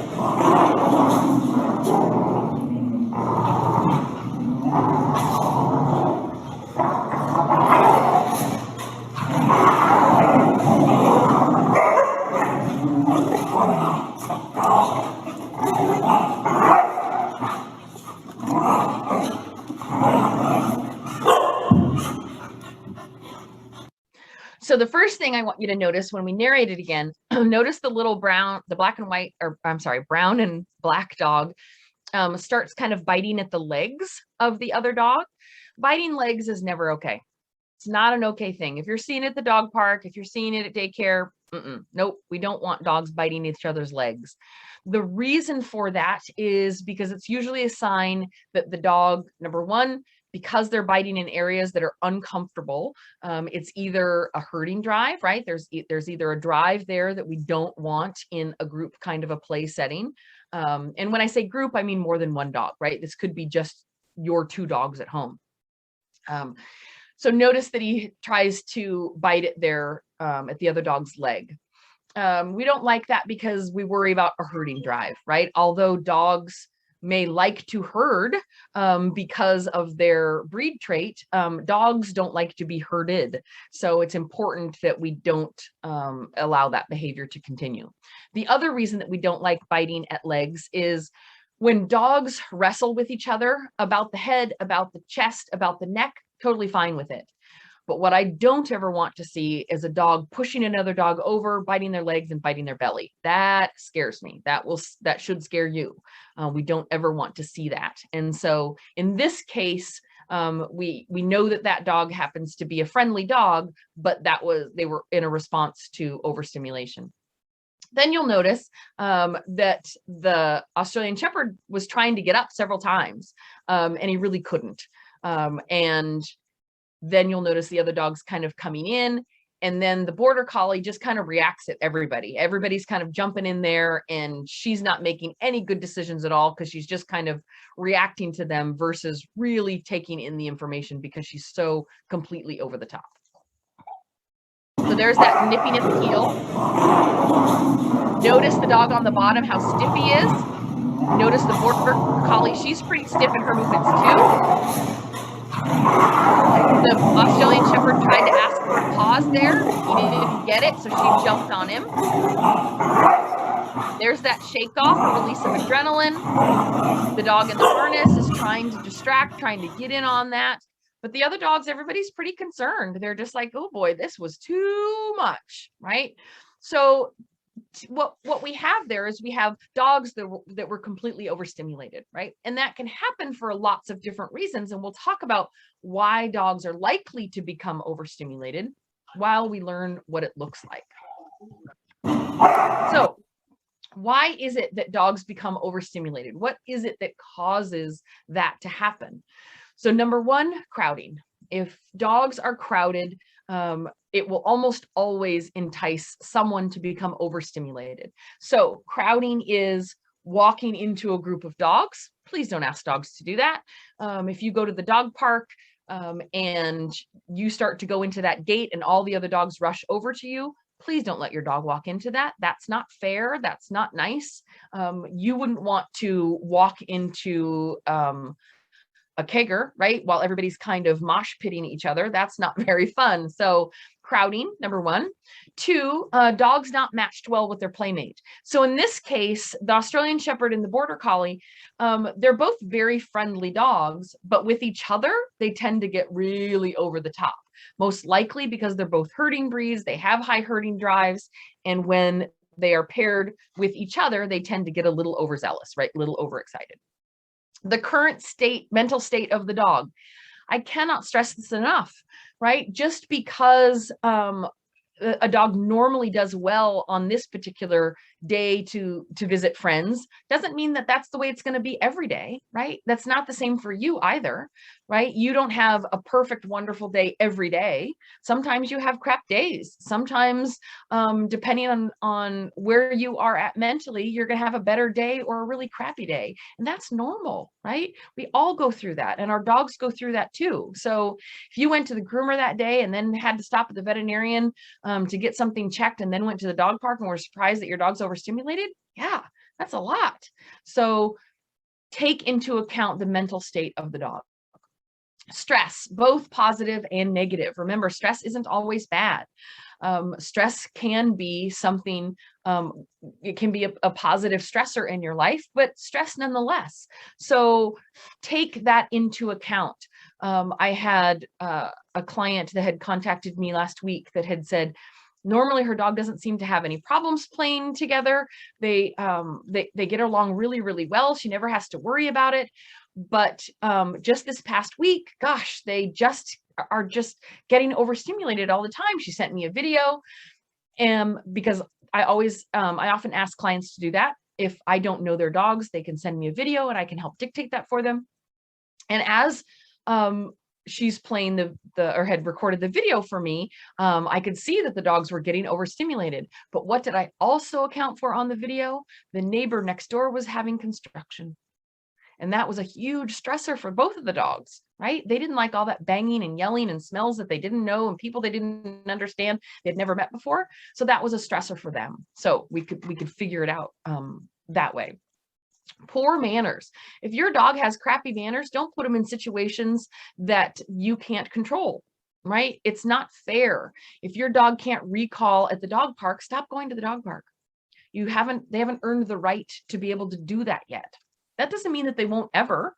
It just means you got to practice that first. Being able to have our dogs in situations where there are uncontrollable factors, that's asking a lot for a dog. And so manners are something that they absolutely need to be able to do. You should absolutely be able to recall your dog out of that the first signs of stress so that they don't become overstimulated. But poor manners, if they rush up to another dog, if they are rude to another dog, if they jump on another dog, if they paw on the back like that white dog did earlier, if they generally have crappy manners, yeah, they're probably going to get overstimulated really fast. Inability to read another dog or poor social skills. This is something that comes up a lot because a lot of times people misunderstand the difference between having a friendly dog and having a social dog. Friendliness and social behavior are not the same thing. Friendliness is that you like to be with the thing that you're looking at, right? You want to be with people. You want to be with other dogs. You really like them. You enjoy it. Social is, do you have the ability to communicate with them, whatever happens to be going on at that moment? So another way to look at it is, does your dog think everything is a kegger? Does your dog think that do they greet every situation like a drunken frat boy, right? Do they just kind of rush up to everything? They might be really friendly, but they're not very social. I need your dog to be able to determine, is it time to be a kegger? Yeah, there's a time and a place for that for sure. But that's also a time and a place. You have to be able to know if you're at a wine tasting, and you have to be able to know if you're at a tea party, and you have to be able to adjust your behavior accordingly. If your dog only responds in one way, not very social. So we need to work on their social skills. It's also important to understand that if we're talking about true socialization, when we're actively able to change the brain, we're actively able to create different wrinkles in that brain, That can only happen during certain developmental stages. And once your dog reaches sexual maturity, we're not able to change it anymore. That doesn't mean that we can't help your adult dog have better social skills, but that's a habitualization process. That's a counter conditioning process. That's a learned process later. That's very different than socialization. Socialization actively changes a dog's personality, actively changes their brain. So there are things that they must learn that they cannot learn at any other time in their life. So COVID has messed up a lot of puppies. And I'm sorry for that, for sure. But you still have a responsibility to socialize your puppy. Remember, it's 3 things: exposure, pairing that exposure with something amazing each and every time. And 3, at a distance where your dog is calm and relaxed. So rushing up to say hi to every neighbor, that's not socialization. Okay. So the other thing that can cause overstimulation is guarding of resources. Resource is anything that your dog thinks is awesome. Right? So that might be sticks, that might be toys, that might be, for some dogs, water bowl, that can be toys. Please don't bring your own dog's toys to the dog park. That's never going to be an okay thing. They're always going to know that it's theirs, and sharing is not a dog concept. Sharing is a human construct. That is not something that dogs should be doing, but we actively can teach them that by allowing others to have resources that they want in the presence of each other can be a valuable thing to them. That's different than sharing. Sharing is, I will play with it for a little bit, and then you get to play with it for a little bit, and I get to play for it a little bit. Dogs don't do that. That's not a normal process, but we absolutely can teach them that by having resources, things of value in the presence with each other can be valuable to them. The way that we do that is when they have a resource, something that they want, we increase the value, not decrease the value. So many times, let's say our dog had something and another dog walked by and they resource guarded that item.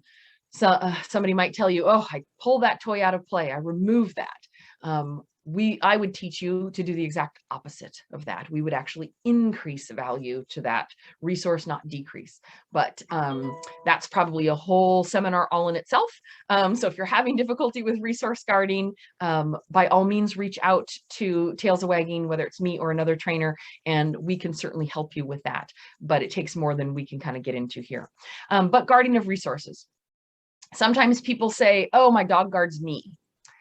Probably not. It's really, really rare for a dog to guard a person.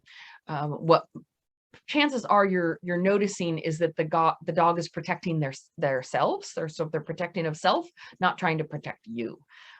In order for a dog to protect you or to guard you, they have to be uber confident, right? Think police dog, not that scared Chihuahua that's sitting in your lap that bites people when they reach for you. That's not confidence. So it's much more likely that they're protecting themselves.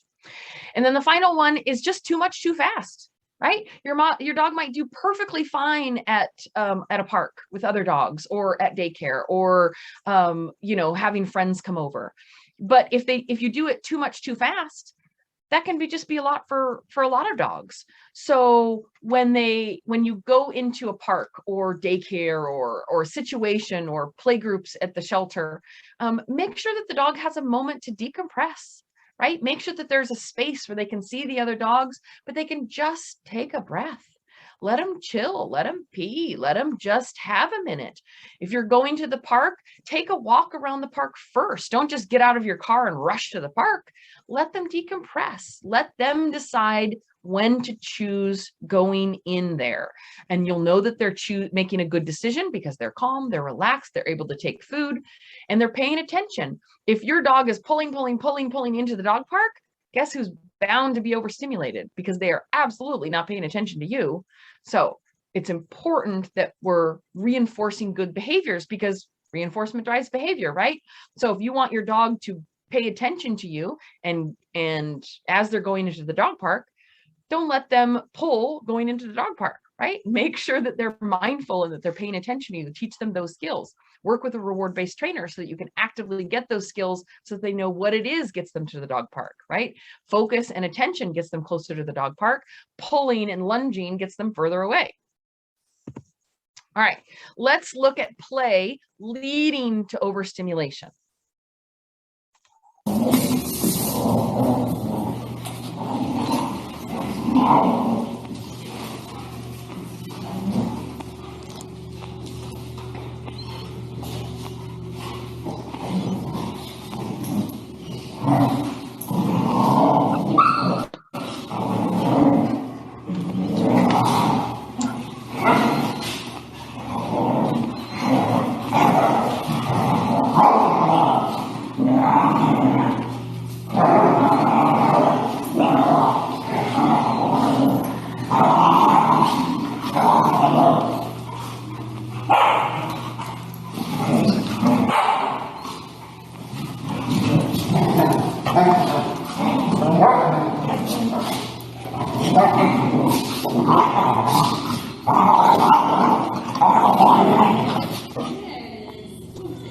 Okay, so here we had our paired up dogs, right? They were playing very nice with each other, and then it started to go awry. So what's the first thing that we noticed when it went awry was the vocalization, right? First we noticed a little bit, and then a little bit more, and then a little bit more. So that would have been the first thing that we pay attention to, that okay, I can start to hear that that's getting a little bit over the top.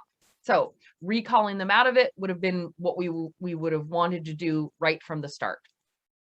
Then you'll notice that somebody makes a yip sound, right? That yip sound is a sound that says, gosh, that was too hard, try again, right?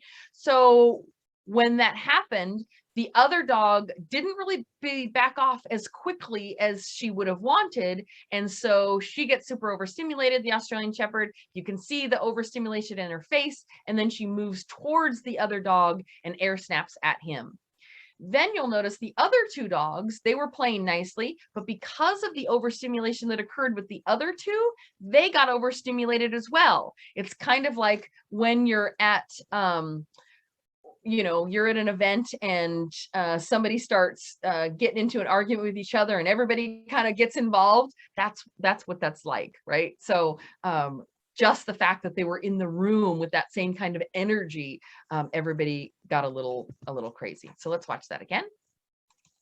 Here we're playing nicely, but you can start to hear that vocalization from the two in the back, the two blue Merle dogs. One's a doodle, one's an Australian Shepherd.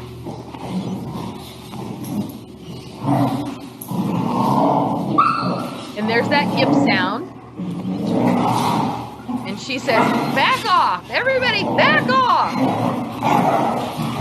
Not listening to that, he goes right in. And so now she's kind of faced with, I'm gonna go for you, I'm gonna go for you. And now these two go at it.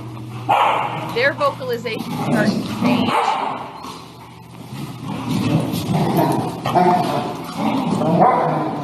Nobody's really, do you see those over-exaggerated facial features? We can really see the over-exaggerated facial features there. And the two at the end there, they definitely like, oh, okay, that was too much. We should probably stop. But you can see how they were starting to show those physical signs of that overstimulation. Remember, overstimulation is happening in the brain, but it occurs on the body. So you've got to pay attention to those signals. You've got to be able to look at that and say, okay, I need to get my dog out of here. I need to be my dog's advocate. I need to remove them from the situation. And that's the first thing I like you to be able to do is to recall them. If you can't recall them, then have them playing with a harness on, not a collar, but have them play with a harness on and a drag leash so that you can just walk in there, step on that leash, and then guide them away. Or have them play on a long leash so that you can lure them away. I don't want you to stick your hands in this. I don't want you to kind of pull the dogs off of each other. That's not beneficial for them. They don't learn anything with that. And it's really risky, right? I don't want you sticking your hands into a dog argument with each other. All right, here's an overstimulation leading to a scuffle. So we have two dogs getting overstimulated, and then we're going to see a verbal argument between two dogs. So let's look at that.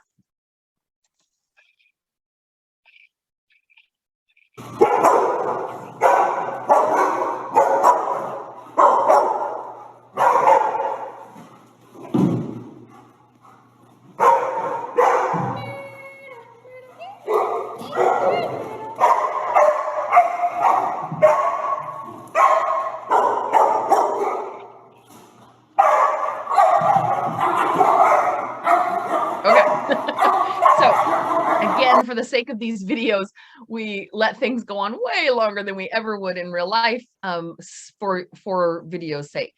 So notice here that there's lots of signs of overstimulation before the scuffle between the chocolate lab and the Aussie Doodle mix. So notice that when we narrate through the next time when we watch it, several of the dogs, everybody's kind of looming around each other. Their mouths are open, their tongues are a little bit overextended. They're offering calming signals. Everybody's a little bit stressed out. And so having everybody recall and take a break would have been absolutely the right call there, so that everybody can just chill out, whether that's a timeout, whether that's separating, whether that's naps, whether that's getting everybody into a settle, but definitely disrupting that before it leads to this. So you'll notice that the scuffle happens between the chocolate lab and the doodle. I want you to pay attention to, number one, how loud it is, and two, look at those facial features. Look at how over exaggerated they are in their movements. So here the other dogs are just kind of pacing around. That chocolate lab is jumping in there. Notice a lot of the dogs look at them and then look back at the handler. And right here we can tell neither of them are paying attention to each other at all. They're both telling each other, we both need a break, let's just stop, but they can't because they're so completely overstimulated, neither of them can listen to each other, much less hear what we're asking them to do, right? So I couldn't really recall at this moment because they're completely over the top. So in that kind of a situation, obviously, we don't ever want it to get to that point.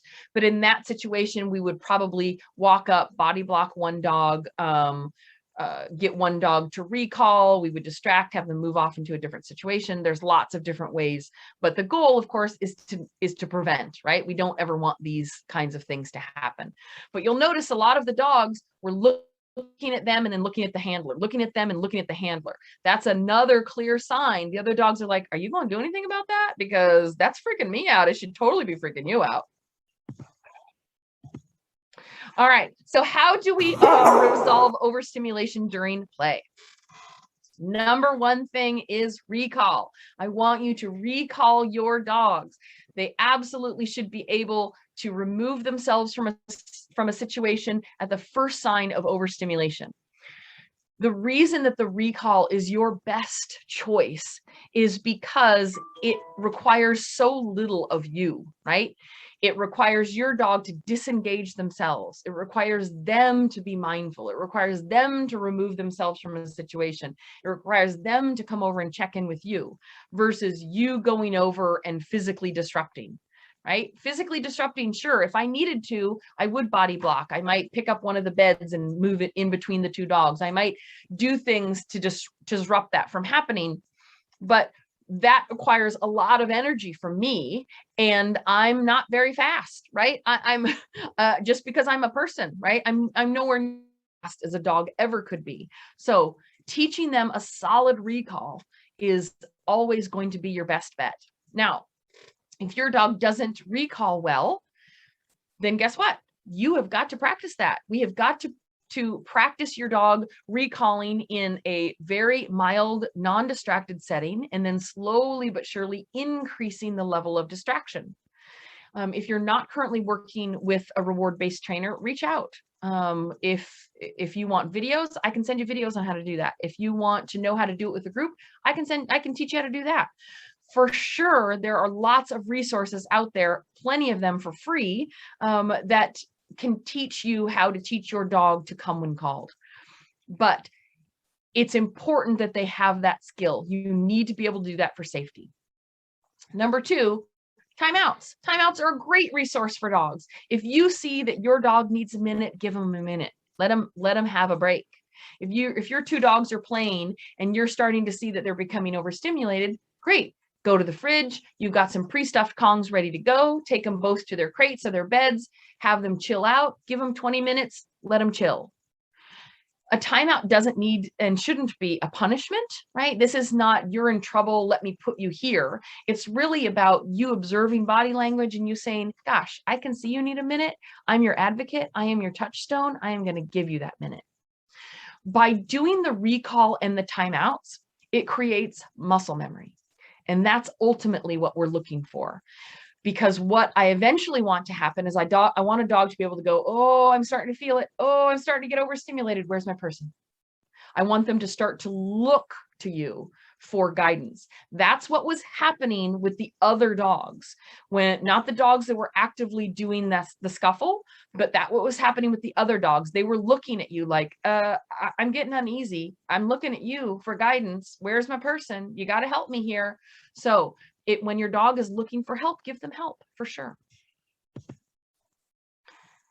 All right, let's take a look at, a lot of times people will say, well, yeah, that's really easy for you to say, right? Recalling dogs. You're a dog trainer, you know. But if I can do it in this situation, you can do it with your one. This is a group of dogs. This is one of our rooms, and I think I've got 18 dogs in this group, which no, 20 dogs in this group, which is definitely larger play size than we would have. But here is an example of what I want you to do.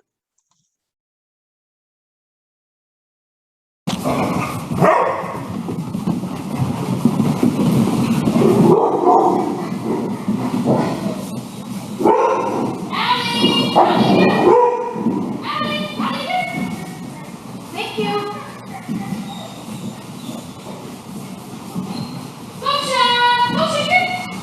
Yes. Maisie! Maisie here!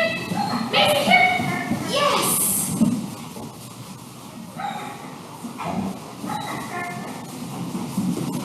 Winston! Winston here! Yes.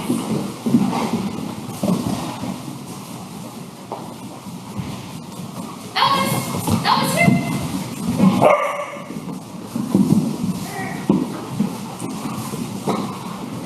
Kiva! Kiva here! Kiva! Winston here!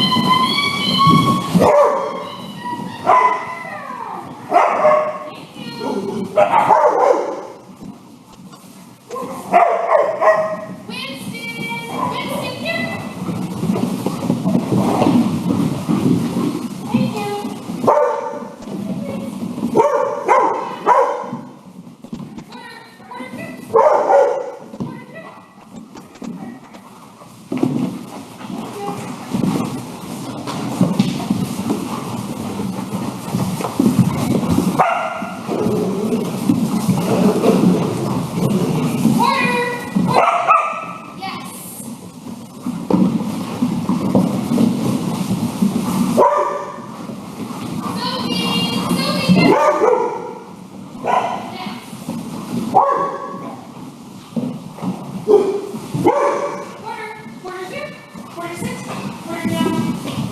you!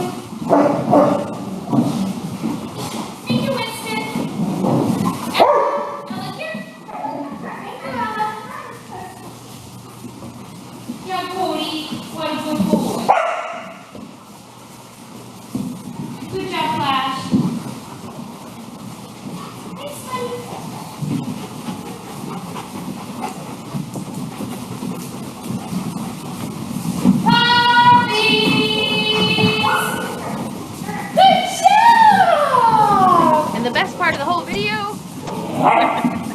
Okay, so in that situation, notice that what I'm doing, none of these are my dogs, right? These are just dogs that are here for daycare. And so what I'm actively doing is I'm moving around the play group, I'm moving around, I'm paying attention to the dogs. I am noticing subtle signs of overstimulation.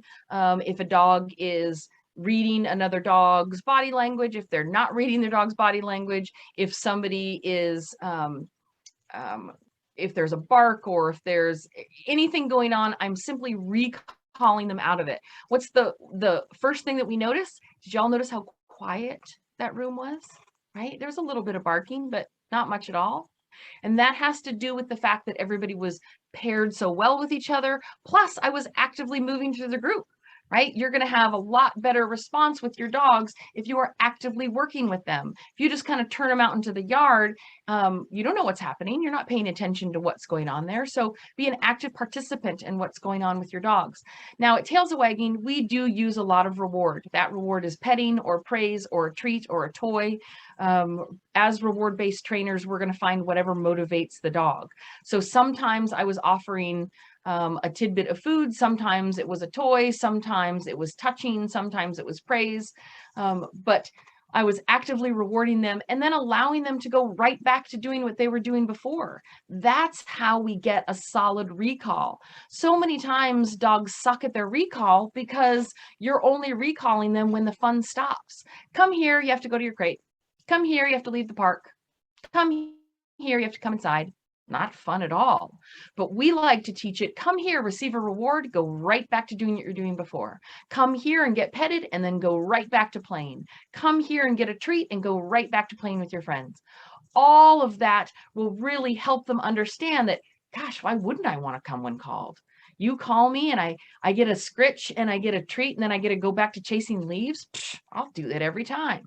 So it's so important that we practice it so that you can get it. Right? As a training-based facility, we are constantly practicing these kinds of things all day long. And so that the dogs learn to be able to really understand what a recall really means. And some of these dogs, they might play with a harness on so that if I couldn't get that recall, I would walk over, I would step on that leash, and then I would recall the dog from 2 feet so that I could eventually work up to getting it from 15 feet away. You'll notice a couple of times I looked at a dog and I could see a particular behavior, so I purposefully walked over to that dog before I recalled them. By decreasing my distance, I set them up to succeed rather than just kind of crossing my fingers and hoping they didn't fail. So how do we prevent overstimulation during play? We've talked about what it looks like. We talked about how to keep it from happening, but how do we prevent it? How do we get it to not really happen at all? First and foremost, proper socialization in the same developmental stage, right? So I want your 10-week-old puppies to play with other 10, 11, 12-week-old puppies. I want your 6-month-old puppies to play with other 5, 6, 7-month-old puppies. Yes, it's okay that they play with adult dogs, but the bulk of their play should be with someone in the same developmental stage that they're in. The reason for that is so that we can have that role reversal, so that they have the opportunity to practice reading someone else's skills. Remember, socialization, it's not just being friendly.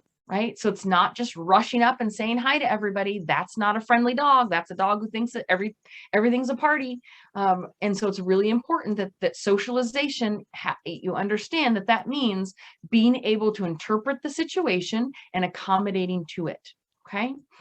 Rewarding maternal corrections and removing the corrected dog.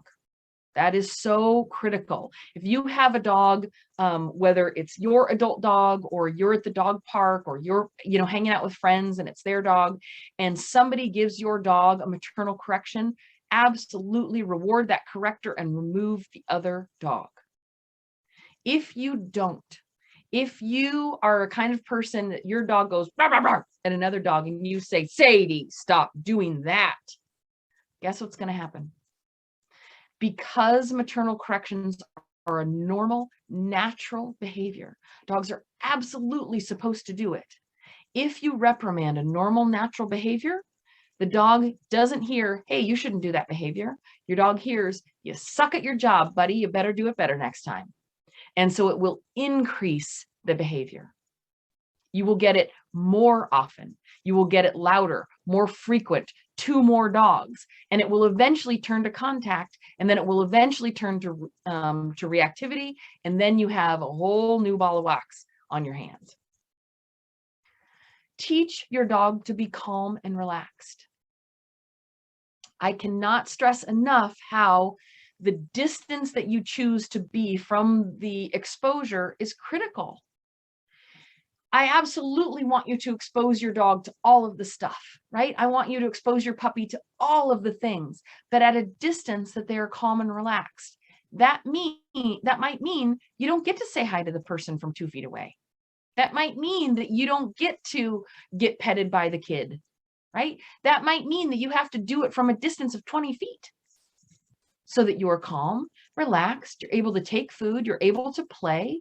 That tells me that you're in a state of mindfulness. That's where we need to start the work. And you can, if you have a puppy now, that can start right now, right? Absolutely, for sure. Make sure that your puppy is mindful so that they understand, focus on me, looking at me, you'll get lots of rewards and you'll get to say hi to the person. But rushing towards them, jumping up onto them, that's a surefire way to create overstimulation. No rough play with people until your dog is cognitively ready to do so.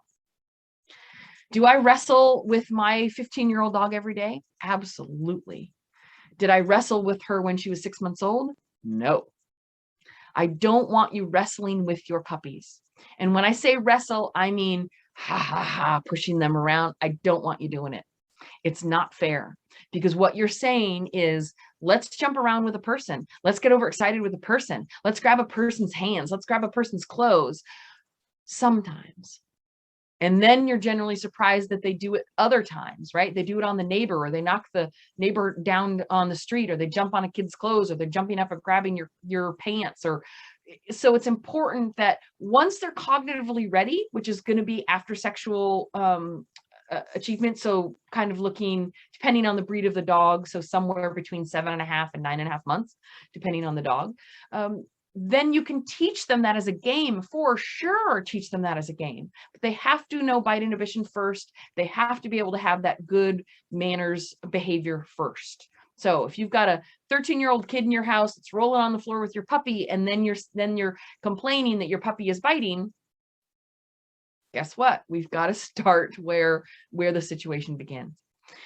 Last, encouraging and rewarding appropriate play. If your dog is playing nicely, I want you to reward it. I want you to walk right up to your dog and reward them. Yes, you're doing such a good job. Here's a reward, a petting, a praise. I'm adding a toy or a treat. So many times when our dogs are being good and quiet and calm, we don't pay any attention at all. It's usually squeaky wheel gets the grease, right? It's the barking dog that gets your attention. It's the dog that jumps up gets attention. It's the dogs that are scuffling over there that gets attention. But what about those 2 dogs that are playing beautifully? Are you walking over to them and clicking and treating and telling them how awesome they are? Because if you do, you'll get 10 times more of it. If your dog is at the park and they're running and playing beautifully with another dog, and you notice that other dog asks for a pause and your dog stops, absolutely reward them for that. Thank you so much for reading that dog's signal. When your dog does it right, they have to know when they do it right. They have to know that that is a benefit to you and to them, because you're going to get more of it. They need to know that that choice is a good choice. They should make it more often. They need to know that that is a beneficial thing for them to choose, because that feeling of playing and running, and it feels good, right? And so when we have our dogs get overstimulated and they stay in that overstimulated state longer and longer and longer, they're going to get there quicker, and they're going to go there quicker next time, and it's going to be harder to bring them down from it.